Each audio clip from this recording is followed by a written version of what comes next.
Forgiveness saga. Lori asked me to speak. She asked me how much time I'd need. 2 or 3 hours would be good. Don't worry, I won't be going that long. I got married in August. In Wichita Falls. In 1980. That had a record 100 days over 100 degrees all summer. But we made it through that sweaty event. And that was the beginning.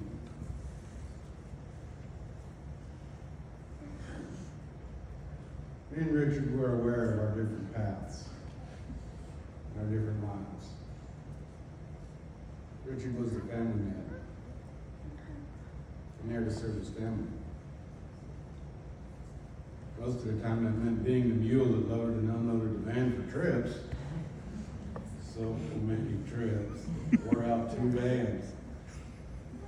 300,000-400,000 miles wore out. I was a wanderer, traveled far. We both respected our past and understood our place in each other's lives. Stability he gave me. The wanderlust I gave him. When she asked me to speak, I thought, no problem. Then I thought about what I wanted to say. There was so much. Didn't know where to start, where to go, where to end. If you're here, you've read Lori's and Anne-Marie's writings. They said so much so eloquently. What could I add? We all have memories of skiing, camping, boating, vlogging, graduations, ball games, competitions, dancing, river walk. So many memories. I keep them in my heart. And I remember something that I wrote. I remember that I wrote what I needed a few years ago.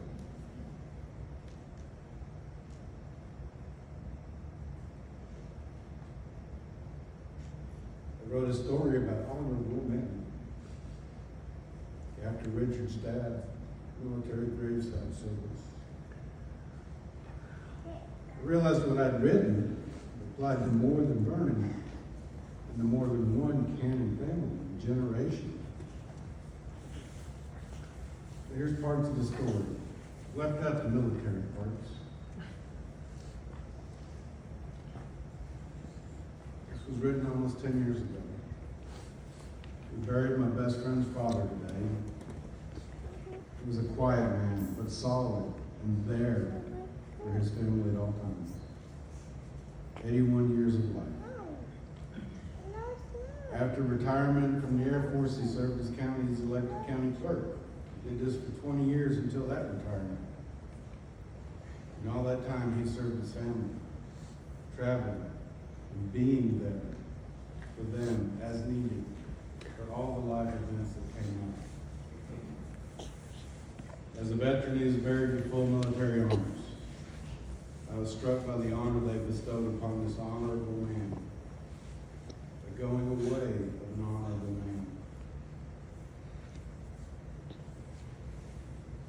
What these honorable men leave behind is an example of service, of being honorable in all things that mark their lives. A quiet example of serving all that cross their paths and those that they seek out to serve. The example of serving passes down the generations of those that the honorable men leave behind. To have great-grandchildren squirming at a graveside or a service, not understanding the events swirling around them, while great words are softly spoken, is exactly what an honorable man would want, and also what he gave his life's efforts for, in order for this very squirming to take place. Honorable men leave an example. Self-reflection and honesty will always reveal lapses in our own honor. Having a knowing, honorable men will always call ordinary men to higher aspirations of serving, of living with honor, and ways of treating all others with honor, whether deserved or not. Richard, I thank you, sir, for being honorable man for so many years, for quietly touching so many lives, steering minds, carrying your